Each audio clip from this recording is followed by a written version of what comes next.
Hello, and welcome back to another episode of Critical Reactions with your host, Bryan. It's the final day of the week and the second video of that day. We're going to be looking at some creator requests. This is where a band gets in contact with me and requests for me to check out their stuff. Today's comes from Empty Trail. Says, hey man, would you be open to reacting to our band? Would be genuinely awesome. Any song you want to pick would be cool by me. So I picked their latest, I believe, called Lost. Let's dive in and see what's happening.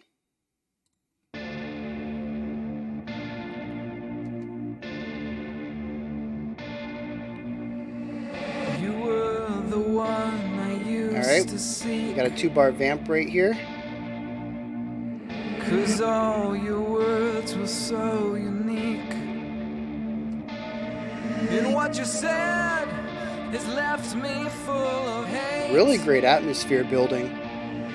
So I'll tear that tongue out from your face, 'cause I don't think I can forget these lies you told to me.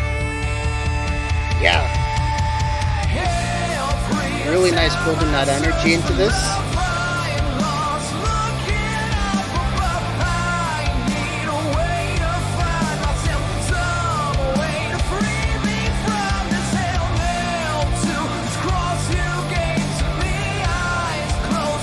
Yeah, we got some alternating downbeat and offbeat accents.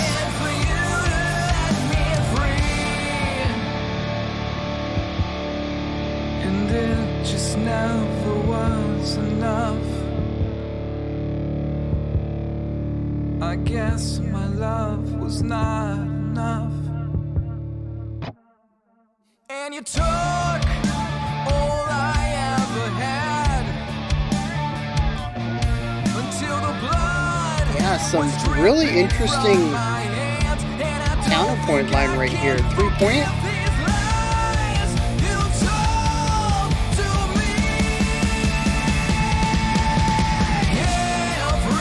Yeah, real solid transitions between all these sections too.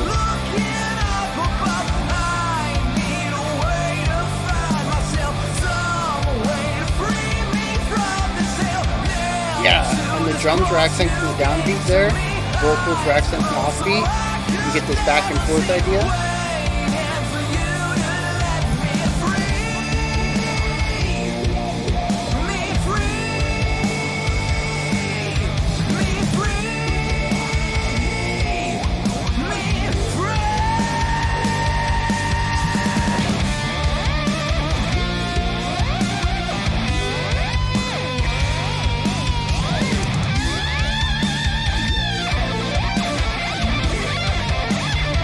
I like that solo tone. Yes, I've been running from the sun.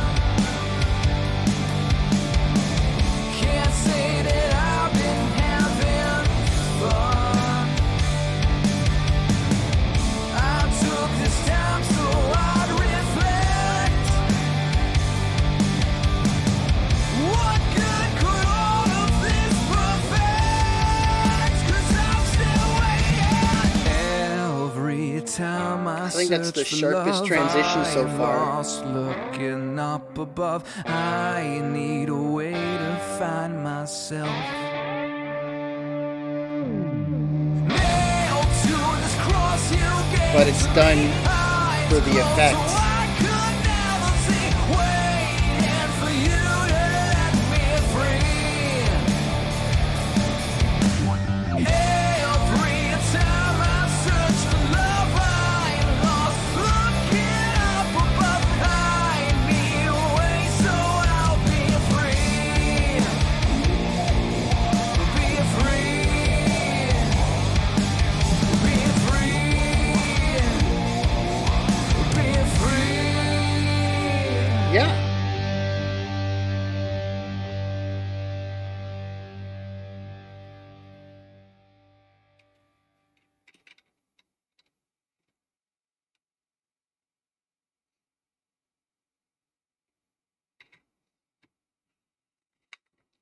All right. So yeah, some really cool stuff going on in here. It's Obviously fits into that sort of commercial rock, radio rock kind of area. Um, but I think there's some really interesting things in here that I think help separate it from the pack, which is gonna help a lot if they choose to pursue this as more of a career and they're trying to cut through all the noise of all the music that's coming out these days. Um, so yeah, right off the bat, I think they have some fantastic atmosphere. They use a little bit of the electronic angle to put some atmospheric ideas, some ambiance on top of that 2 bar vamp that the guitar was doing in the intro, and I think that was tasteful. Um, I kind of would have liked to see a little bit of that electronic angle coming into the core rock section as well, but I mean, a lot of bands are doing that too, and this just kind of feels like a nice throwback to late 90s, early 2000s kind of rock. So, yeah, maybe it's better without it. I don't know. I guess that could go either way. Um, the other thing I want to point out is the energy that was created going into the chorus. I think they did a fantastic job of ramping that up, and interestingly, after the chorus, ramping it back down and doing these almost extended transitions. Although I think the transition into the first chorus wasn't too extended, I think it was just a drum fill.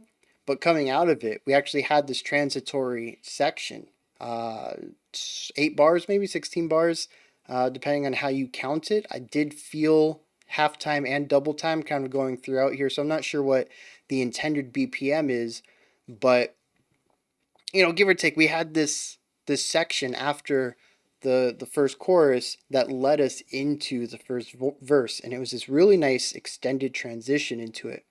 It was a brand new section, it wasn't done again, so there was no repetition to it, and it had unique vocals in it as well. So I thought that was really nice. And then what was it, the second verse? We had sorry, I punched you. We had some tremolo picking, I think, in the left side. Uh, some sort of There's some melodic line going on in the right side. Maybe it was chords. We had the vocals, and then we had the bass, and it was all just kind of playing off of each other in rhythmically interesting ways, but also melodically interesting. I think I called it three-way counterpoint because I think the bass was no, I think the bass was walking a bass line, so maybe four-way counterpoint, unless unless that right guitar was doing chords. I can't quite remember. But there was a lot of unique individual elements going on in that second verse, and I like how it's a change up from the first verse. I've talked about that a lot in the past, that if you're going to repeat a section, introduce something new to it. Technically, I guess verse 2s can get away with having new lyrics on top of the old musical material, kind of a new idea thrown in a sense, but yeah, these guys had a completely unique verse 2, and then of course that introduction, that transition into it. So yeah, really cool things going on in here as far as introducing unique ideas to keep the song moving along and fresh. Um, and oh, the guitar tone in the solo. Yeah, I really like that guitar tone. It has well, let me back up a little bit. I kind of have this idea of the metal guitar tone. I know this isn't metal, but stick with me. The metal solo guitar tone. And it tends to be a little sharper and narrower than the rhythm guitar tone, and even a lead guitar tone for some bands. And I think the point is for the solo tone to cut through and to really emphasize individual notes, especially with bands who get into shred and they start playing some ridiculously fast stuff. You're going to want to make sure that every note is individualistically heard and it doesn't get muddy. So you really want that sharpness, that quick cutoff. But here it was almost like each note had a little bit of like extra width to it. and it might have been a phaser idea going on. I don't know, but it was given each a little bit of extra width, and it allowed to bleed over just a hair into the notes around it. And I really enjoy that.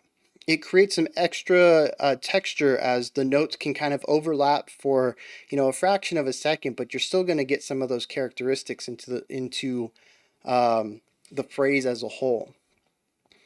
Now I don't know if that's why it was chosen, but that's something that I heard within it, and it's not the first time I've heard it. I'm not going to say it's like super unique to use this type of um, uh, tone for solos, but I have a soft spot for it. And maybe it is because it's kind of late 90s, early 2000s kind of solo tone, but a lot of alt rock was using it back then. I'm not sure if people still use it, but like I said, I have a soft spot because that was the time when I was listening to the radio and taking in the commercial rock scene. Um, so maybe that's just me. Maybe, maybe nobody else is a fan of that, but I really enjoyed that. So yeah, a lot of really cool things going on in here, and the things that I didn't talk about. Um, the rest of the chorus, the bridge, the final chorus into the outro. Um, it's all fine. I don't think there's anything really negative I can say here. It's a competent, well put together commercial rock song. It's inoffensive at best and or inoffensive at worst and interesting at best.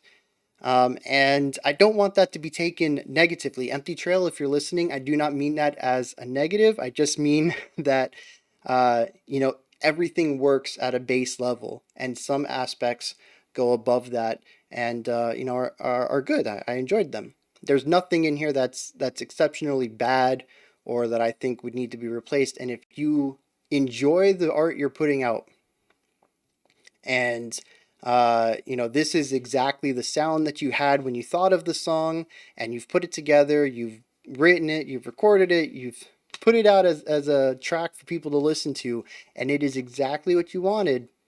That is all that you really need to be concerned with. Um, but yeah, it's a good track. I would definitely not turn this off if someone put it on. It is not really my cup of tea. Like I said, I have a soft spot for it, but it's not something I think I would actively search out. But I enjoy what it's doing and the little things that it's changing around from within the genre, the unique aspects. Oh! I do want to talk about the chorus real quick because I love the rhythmic aspect of it. How it keeps me on my toes.